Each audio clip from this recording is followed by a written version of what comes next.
Hey, welcome to another virtual program from Maine Historical Society. I'm Kathleen Newman. It is August 8th, 2023, and this is a man to be thankful for, ? Louis Agassiz and his contemporaries with author and historian Christoph Irmscher.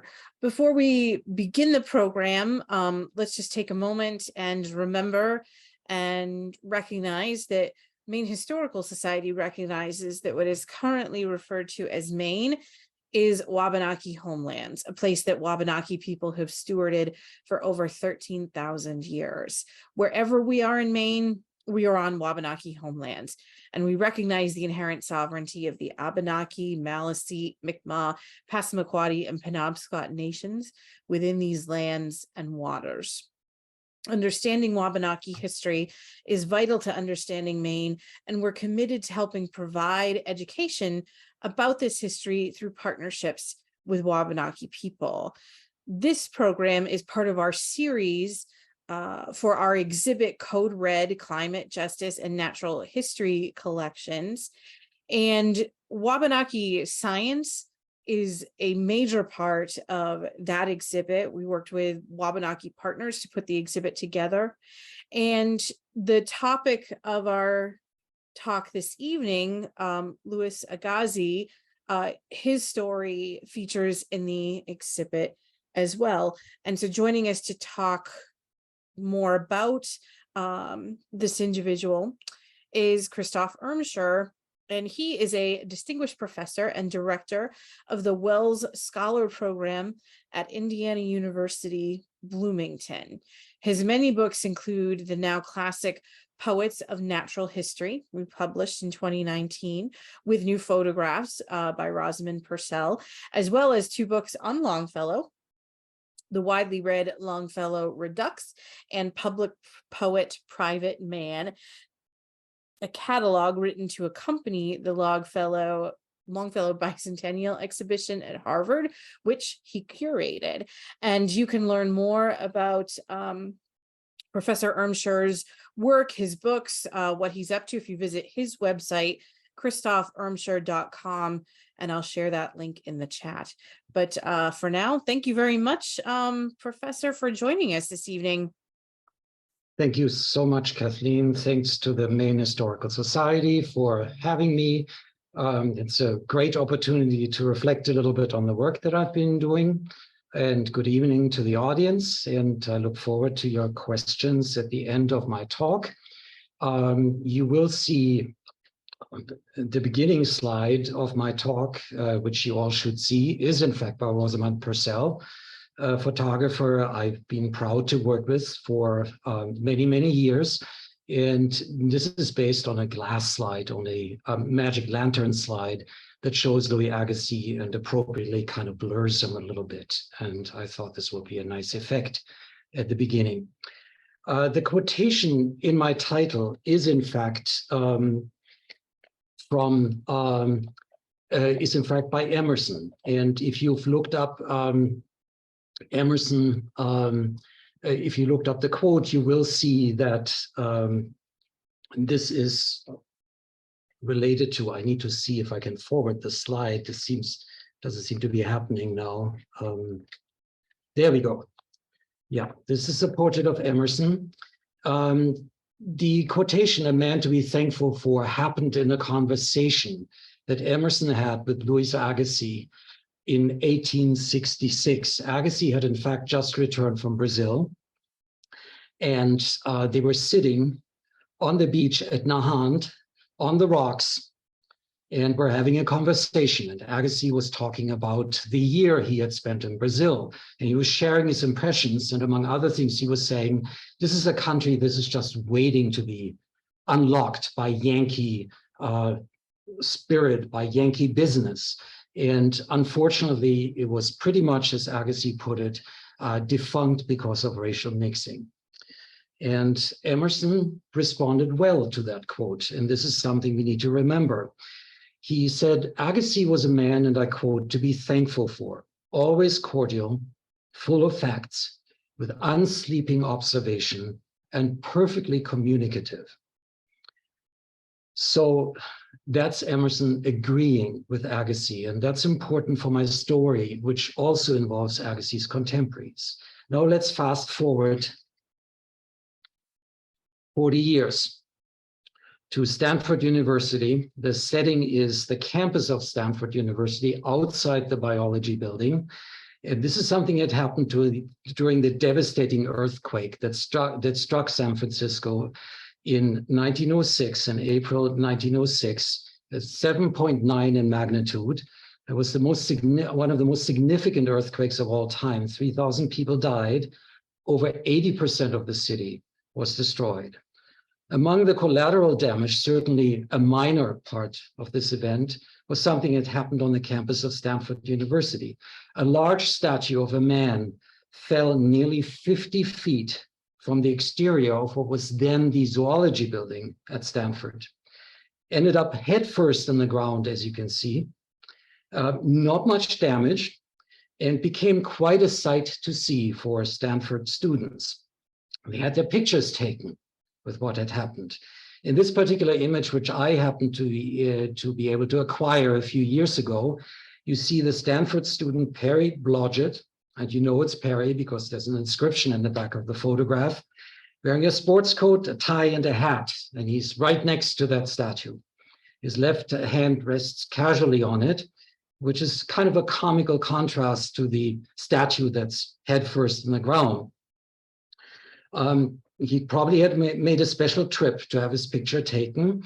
It doesn't even matter if the bicycle that you see to the left is actually Percy's, but it sort of contributes nicely to the contrast the image describes between the modern world represented by the bicycle and the world of tradition, the marble world of Louis Agassiz.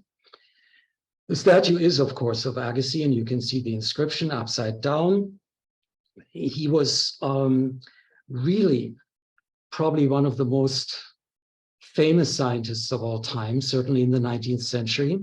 Here you see a carte de visite from my collection. This is sort of the 19th century equivalent of a business card. It's actually autographed by Agassiz, and you see Agassiz posing against the background appropriately. If you look carefully, there's sort of an Arc de Triomphe-like representation in the background. It was taken in the studio of John Adams Whipple in the 1860s. Agassiz was a herpetologist, an ichthyologist, a paleontologist, a glaciologist, a taxonomist, you name it, all those things. He was certainly better known, at least most of the time, than Charles Darwin. When a former student of Agassiz on the Stanford campus, David Starr Jordan, whose laboratory was significantly damaged by the earthquake, when he saw that statue in the ground, he walked up to it and he heard someone quip right behind him, Agassiz was great in the abstract, but not in the concrete, which was a sentiment he liked so much that he put it in his autobiography. And it was a joke, and an excellent joke, a wonderful joke, but it actually isn't at all true. Agassiz's greatest quality was precisely his concreteness, not the fact that he was abstract. Whatever one might say about him, Agassiz was a fantastic lecturer. Here's another carte de visite earlier from 1862, also from my collection. He was known for his improvisational talents. He would extemporize in his lectures. He was known for his French-inflected English. There were certain words, interestingly, he couldn't pronounce. One of those was, funnily enough, development, given that he was against evolution. This was kind of a backhanded joke in some ways. He would say développement. And his energy, he kept moving around during his lectures, pulling specimens out of his pocket, which he would pass around as he talked. It's very difficult to imagine. He had a party trick that he was very proud of. He was ambidextrous. He could only do this a few times, obviously. So he would start talking and would use one hand on the blackboard and start sketching and turn around, face the audience, and then suddenly the left hand went up and it would start sketching as well. And at that point, people were pretty much ready to faint because it was made such a tremendous impact. And coming from the mountains of Switzerland, where Agassiz was born, where he and his assistants spent more time than in the classrooms of his local college where he was teaching, Agassiz was very adamant that fieldwork was the key to insight. He emphasized that to his American students, which was certainly sort of a new message that he was conveying. He said the only way to do science was to catch nature in the act, prendre la nature sur le fait, as he would say in French. The message that he brought to Americans is well summed up in an essay that I wanted to mention here, that he published in the Atlantic Monthly. And this is another feature of Agassiz's popular success, that he was able to write well, was able to reach popular audiences. And the title of that essay was America, the Old World. Now let that sink in. He's telling Americans, you're not the new world. You're not sort of a lesser Europe, a Europe that came later. You are, in fact, the old world. For Agassiz, nature was fully legible, just waiting to be deciphered. And the trained eye could find in the American landscape God's hand, or actually not the hand of God, but the hand of ice, leaving inscriptions on the rocks. This is from a volume that he published in Switzerland, Études sur les glaciers, from 1840. And Agassiz was known, even in Switzerland at the beginning of his career, for the beauty of his illustrations, which he didn't do himself. He had a whole team of folks working for him.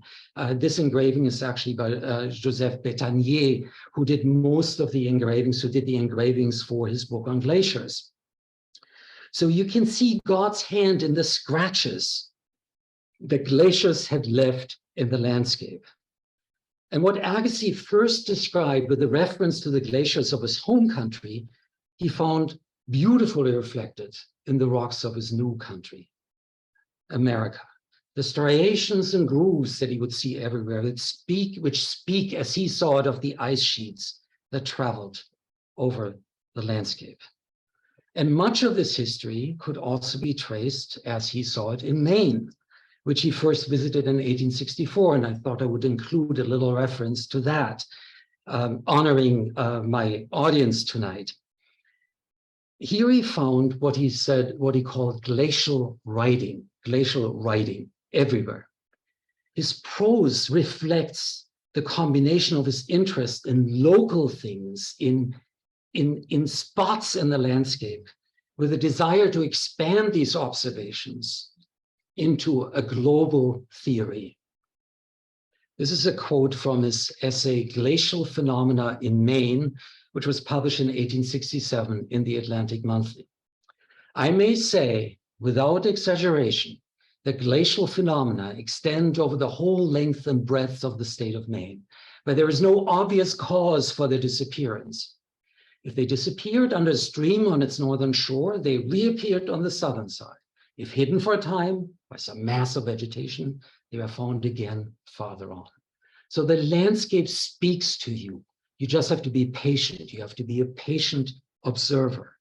And Agassiz's prose kind of invites us to travel along with him, to travel with him, to carry on, even through interruptions and challenges. You just have to keep looking. Agassiz applied that same principle to his biological fieldwork. On Nahant, where he met with Emerson, this was the story at the beginning, he established the first oceanographic laboratory in American science.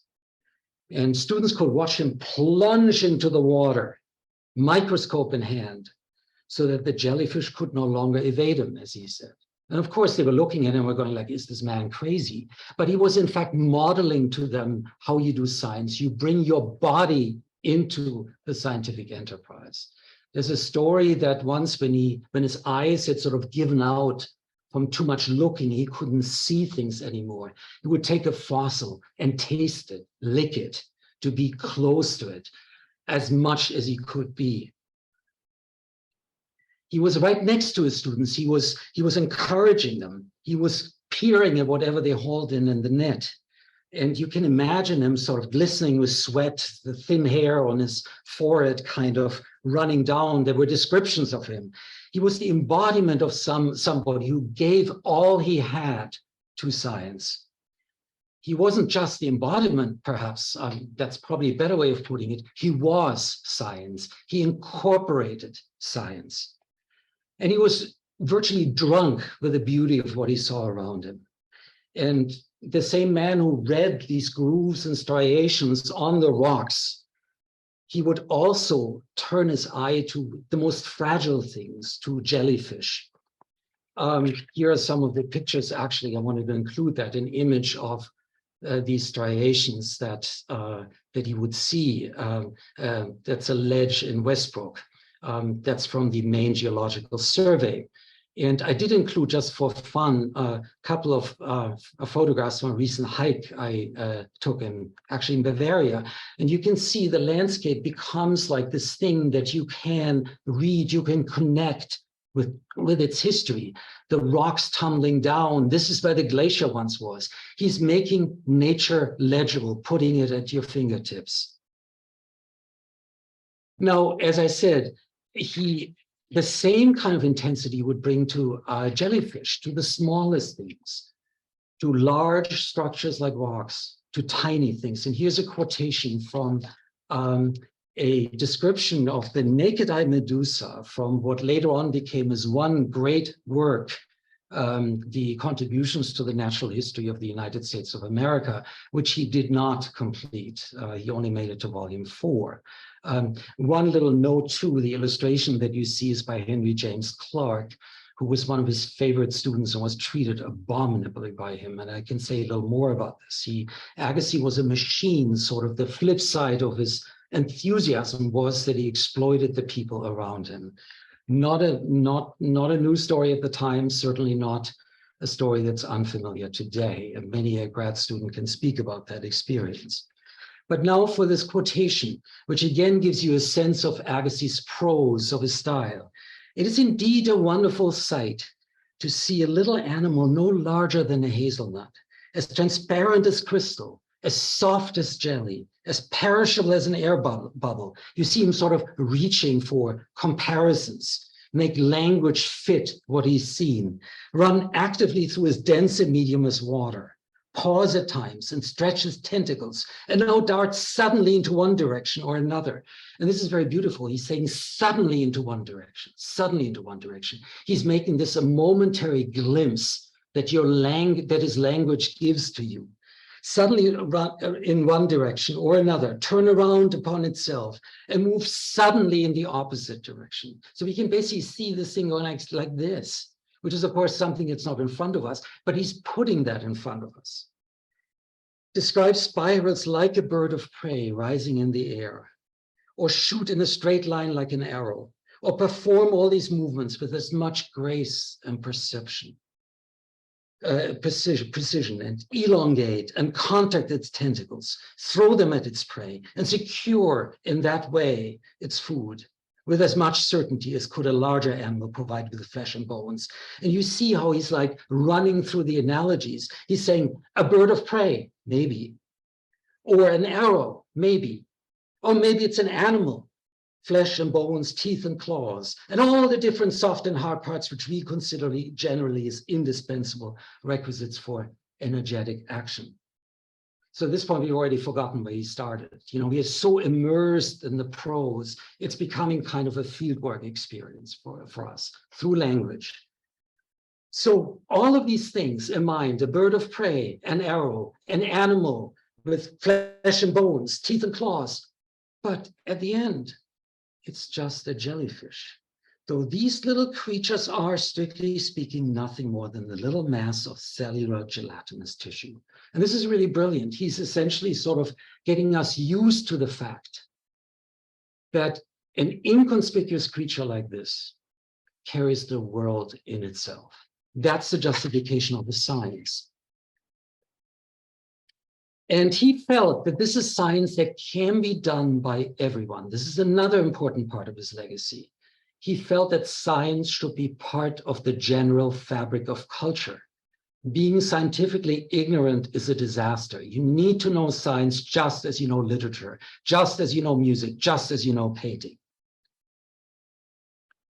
This is a statement from America, the Old World, that kind of encapsulates this. The world is the geologist's puzzle box, great puzzle box. He stands before it like a child, for whom the separate pieces of his puzzle remain a mystery, till he detects their relation and sees where they fit, and then his fragments go at once into a connected picture beneath his hands. So he's essentially saying not only is the world fully legible, we must read it. We have the capacity to fully understand it because God has meant this world for us. Therefore, it's up to us to work to understand it. If we don't understand it, it's our problem. We haven't tried hard enough. We haven't worked hard enough. We haven't looked hard enough. In fact, he made very clear that his religiosity, which is what appealed to folks like Emerson, was not a traditional one. Death is just an inconvenient interruption. The spirit is eternal. This is from an unpublished essay about Psalm 8 that Agassiz wrote. To fear annihilation of the human mind on account of death, is it not as weak and puerile as the error of these simple children of nature who thought the sun was extinct when they saw the moon pass over and hide the sun's face at midday? We have an eternal spirit residing in us. Every transcendentalist, just loved this particular idea, right? So the scientist, as Agassiz saw it, and he does say so in his reading of Psalm 8, is like the King David of the 19th century. The clue to the world lies in the hands not of the minister, but of the scientist. So the non-scientists like Emerson predictably loved Agassiz.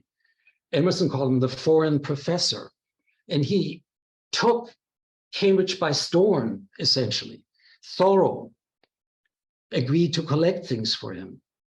He sent a stream of unlucky creatures, a fish, turtles, a fox, to Cambridge, to Agassiz's lab to be dissected, of course. He once invited him even to give a lecture at the Bangor Lyceum. An offer Agassiz declined, and he always had these handy sort of grandiose statements. My only business is nature, he responded. I don't have time for these things. Of course he had time. But in this particular case, maybe not. But generally, he did. Longfellow's wife, Fanny, one of the smartest women in Cambridge, one of the most sophisticated women in Cambridge, loved Agassiz. She felt she was dying a slow death in Cambridge, where everybody was glacial, not in the Agassiz sense, but in the sense of like prematurely petrified. He said the Bostonians are all too domestic. They never go out. There's no promenade in Cambridge, she said. There's no place where you can meet people and exchange a few refreshing words, no gallery to lounge in. But there was Agassiz. He always had time for a chat. He would come to your house. He would be full of new, exciting things. Here's a man he could talk to, a man to be thankful for. Emerson was an admirer, as we've already seen. Longfellow, who really had some, reservations, especially about Agassiz, some parts of Agassiz's theories, also suspended those in order to be able to hang out with them. In my book, my biography, I show how unprepared Agassiz was for the attacks that Darwin launched against him. Because he was lionized by everybody, he felt he was invulnerable. And but none of his close friends seemed to have paid much attention to it. And they also did not confront, even Longfellow did not, who was probably the least racist of the people that I've written about. Longfellow also suspended his concerns. Agassiz, and this is sort of the second part of my lecture, from the fascinating Agassiz now to the problematic Agassiz, and we need to see what we do with those two parts. Agassiz has a doubtful distinction of having been one of the first to use the camera or to commission the use of the camera in order to document racial diversity. Race was not a topic that had preoccupied him before he came to America. In 1846, he was preoccupied with fossil fish, invertebrates, glaciers, and those types of things. But when he came to Cambridge, the first thing, the way he introduced himself to the American public was a series of public lectures, Introduction to the Study of Natural History. The text is lost, but we do have newspaper transcripts from his lectures. And there was a moment at the end of one of his lectures that one man particularly paid attention to, and this was Asa Gray, professor of botany at Harvard. At the end of his great lecture, Agassiz said that Genesis applied only to Caucasians. The history of creation was something that could, the story of creation, something could only be applied to Caucasians. And Gray immediately realized how dangerous that was. And he wrote to a friend, the botanist John Torrey, he wrote, "We must reject such thinking on other than scientific grounds, of which he does not feel the force as much as we do." This guy is not American. He doesn't realize how explosive the stuff is that he's spouting here. So what we saw in this lecture, in Introduction to the Study of Natural History, was the beginning of Agassiz's Polygenism, the notion that the human races had been separately created by God, which became the main foundation on which his racism came to rest. Longfellow, in a very critical moment after one of Agassiz's lectures on this topic, went home and wrote in his journal, he thinks there were several Adams and Eves, which was an ironic comment on the impossibility of what Agassiz was proposing. Agassiz's racial theory spoke to the Southerners, as Darwin immediately predicted when he got wind of it, and to those Northern abolitionists who wanted to see enslaved people free, but did not want them as their neighbors, which is a remark that Lincoln used in his debates with Douglas. And remember when Emerson called Agassiz a man to be thankful for, he's referring to his racial views.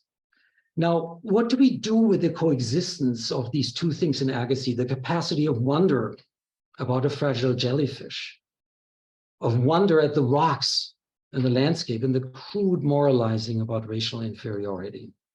It's easy to say, and people say this, of course, it's the 19th century and we are past that, but are we really?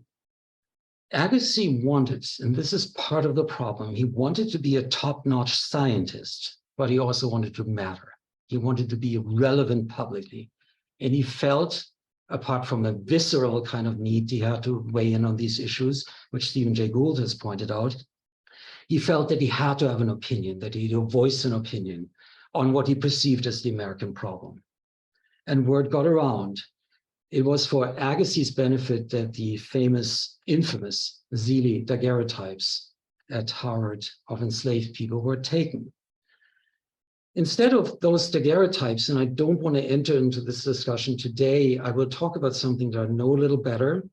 And these were the images that Agassiz commissioned when he traveled to Brazil in 1865, at a time when he felt that he was increasingly getting isolated, that people around him were defecting to Darwin. His own son was corresponding with Darwin, and Alexander Agassiz became the founder of oceanography in the United States.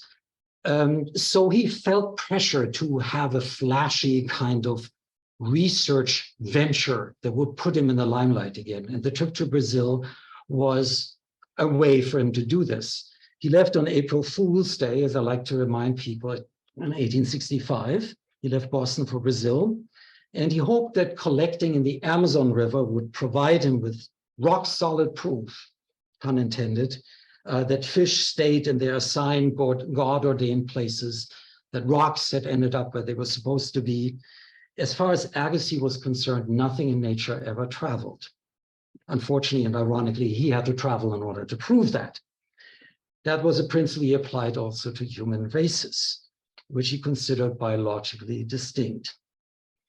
Brazil was the last country to abolish slavery, was the perfect backdrop for such an endeavor. By the time slavery in Brazil finally ended, the estimates vary. We think that between 5.8 and 6 million enslaved people had been kidnapped from Africa to end up in Brazil. Agassiz's party, which included also his wife and the young William James, started out working with a professional photographer. Let's get back to the slide for a moment, Augusto Stahl in Rio, who turned out not to be quite suitable for what Agassiz had in mind. Probably, as I would say, because he was too good a photographer. Still invested, as you can see in this excerpt, in images that somehow reflected the individuality of the people that he photographed. He would allow his sitters, enslaved people, to turn away from the camera, to look down or up. When Agassiz arrived in Manaus, in northwestern Brazil, very much a frontier town at the time, as you can see in this image from 1865, he began a very different series of photographs, which was taken by a recent Harvard graduate, Walter Honeywell, who had just taken a few photography lessons in Rio.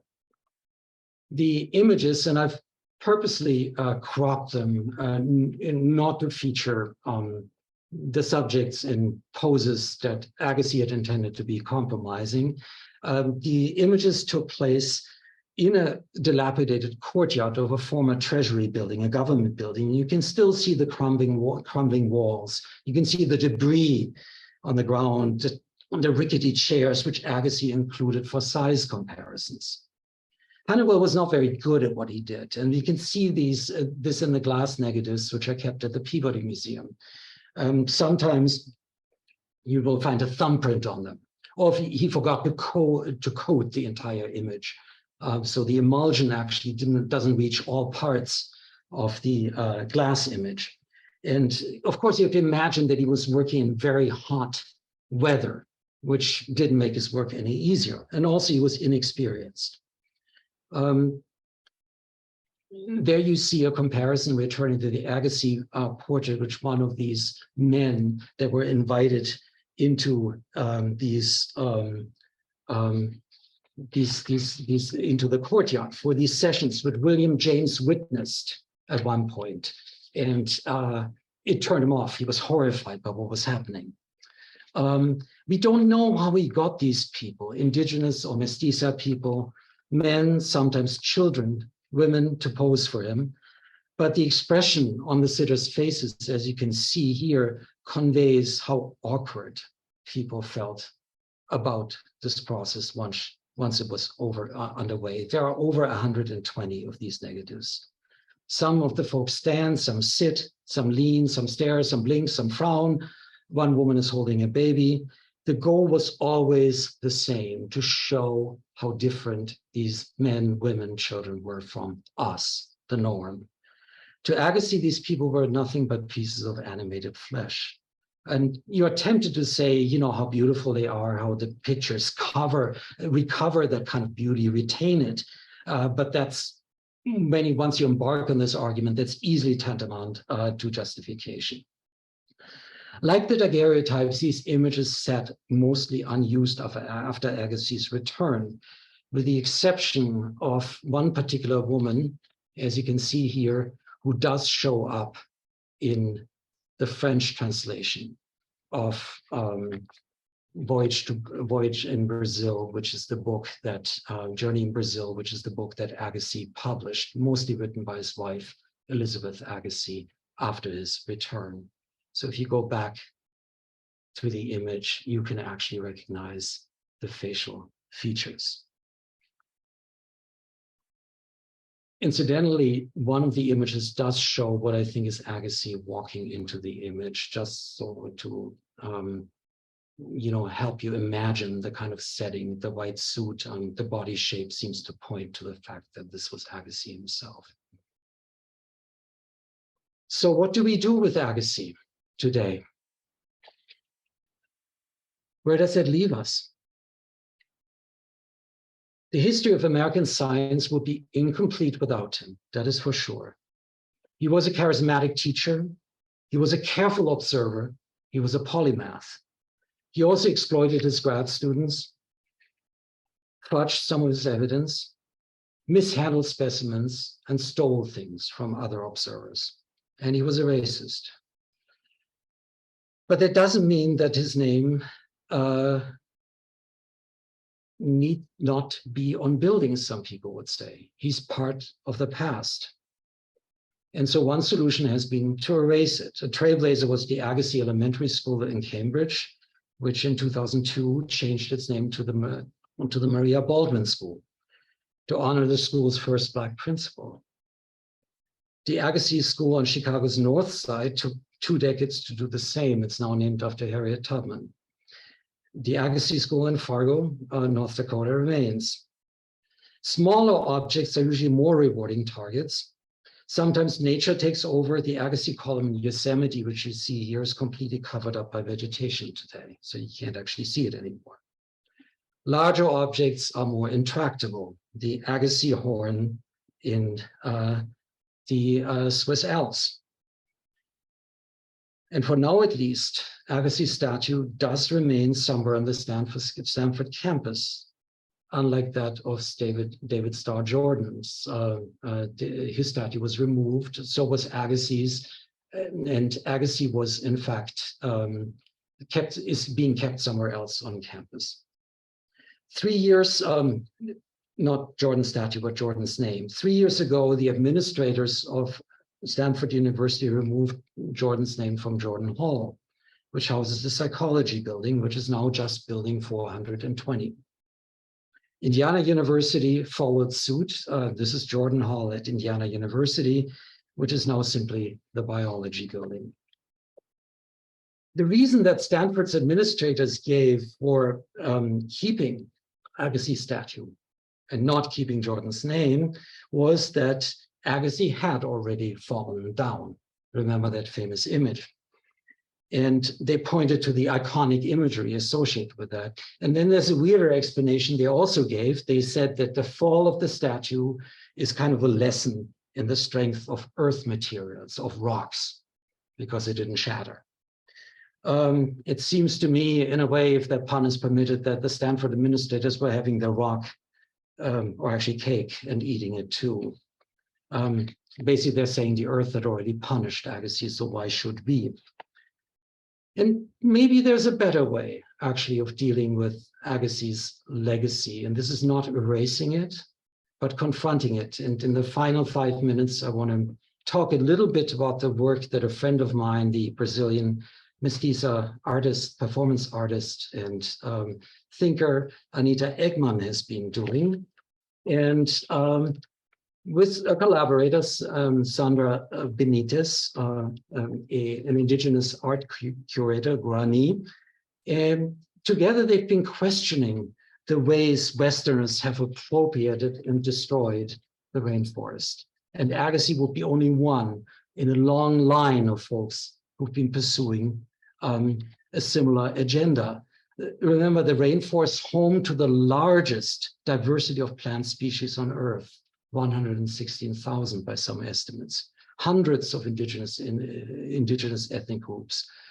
And you can see how folks like Agassiz walking into the rainforest for their purposes, taking things away, are part of the ongoing destruction of that ecosystem to which Anita and her collaborators are responding.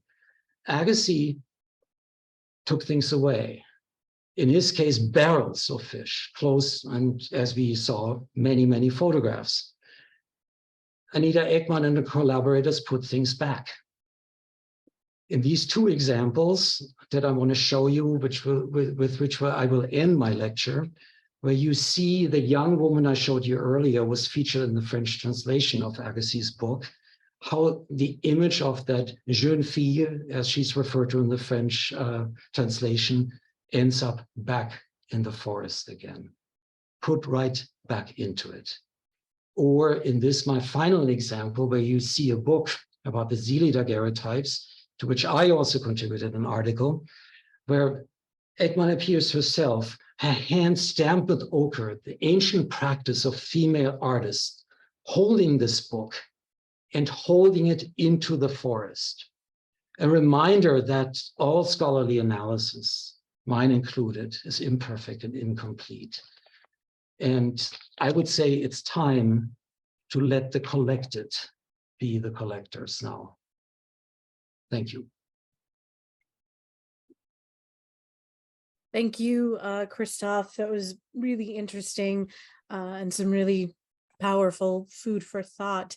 Can you tell us a little bit about what brought you to studying Agassiz? Was it your work on studying Longfellow, or was it the other way around? How did you come to be a scholar studying this topic? I came to Agassiz through Longfellow.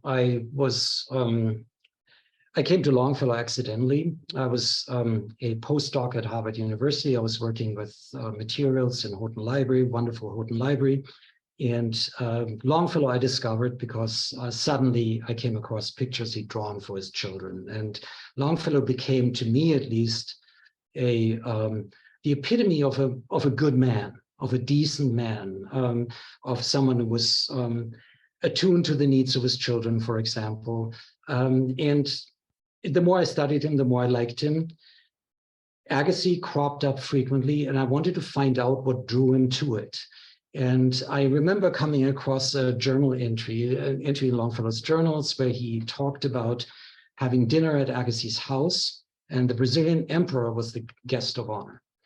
And it seemed to me like, what is Longfellow doing there? You know, this is a man who has kind of dedicated his life to being an inclusive poet, who in his journals is an outspoken anti-racist, as we would say today, who feels that slavery is the blackest mark on America imaginable, who really has no business hanging out with Agassiz. And I wanted to understand, from what I knew about Agassiz, why this was possible.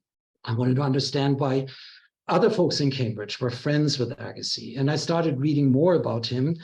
I started reading more by him. I became fascinated by him because his writing, as I tried to show today, is mesmerizing, it's captivating, it draws you in.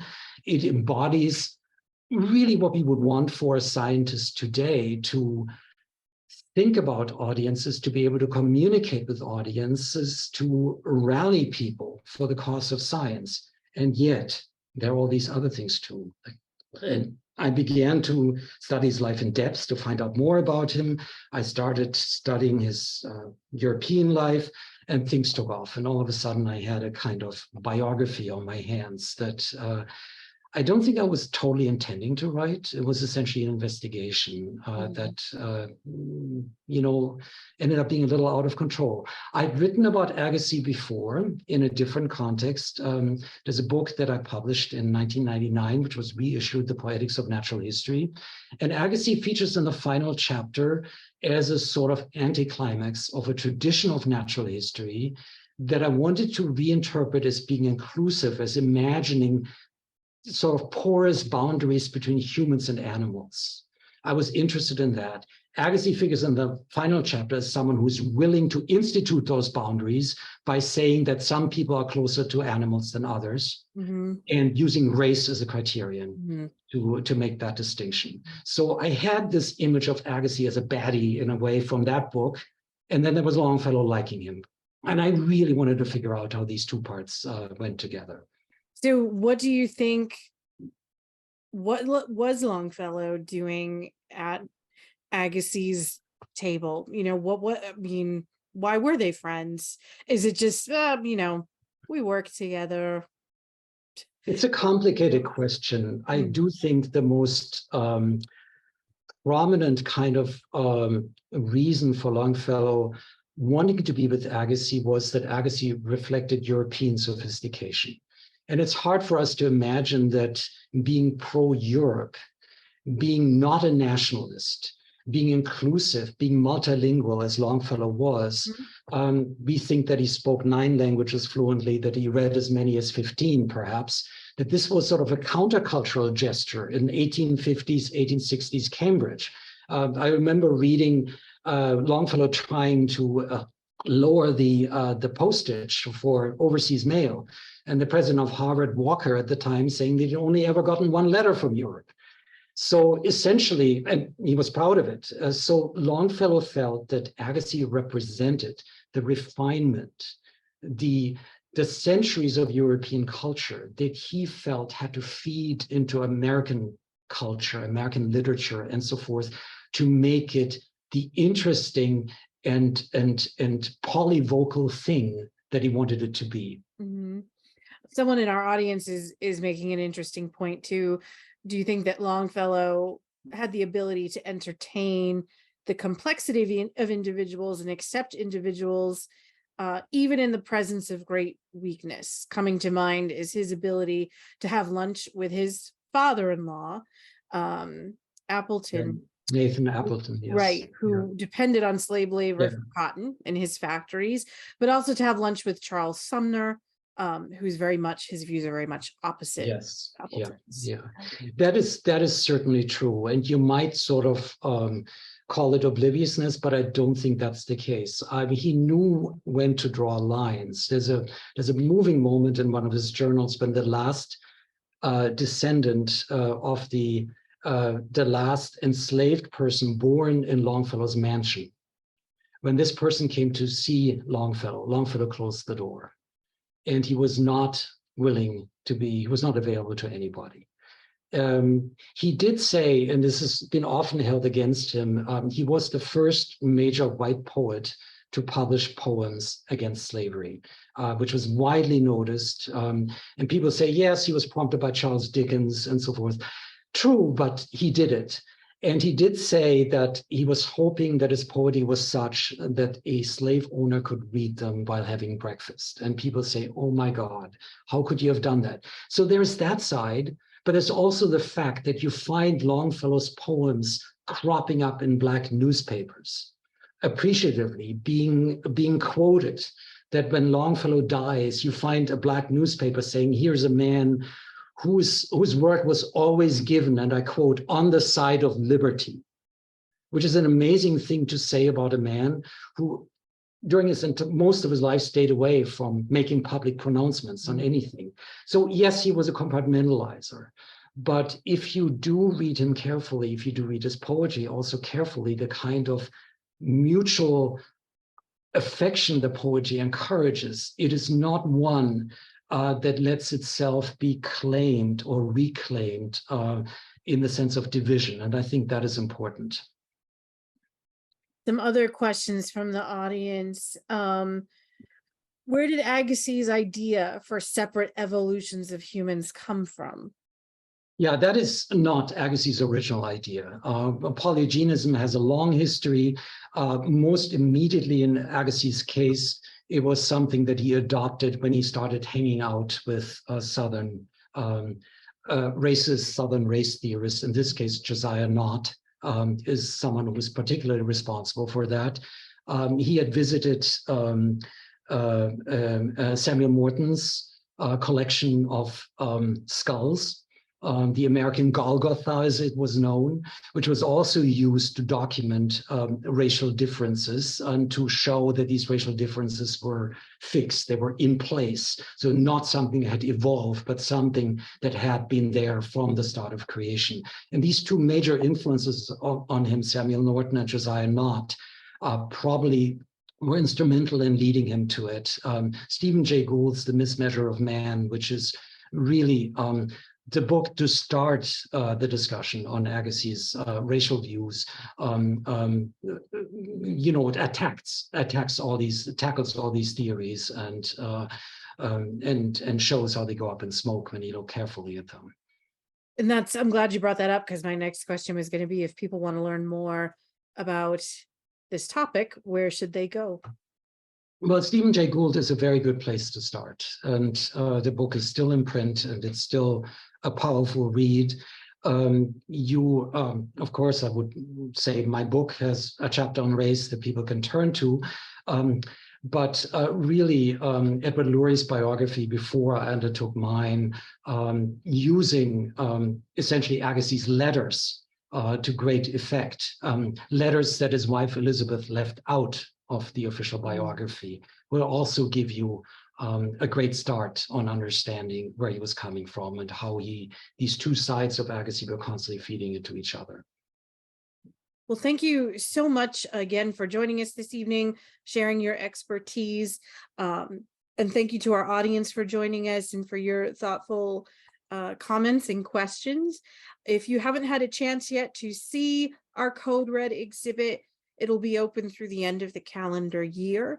And we at MHS are open Tuesday through Saturday, 10 to 5. You can learn more about the exhibit and purchase tickets online at mainhistory.org. Before we say goodnight, is there anything else that you wanted to add, Professor? I would also ask you to keep following Anita Ekman and really, and Sandra Benitez.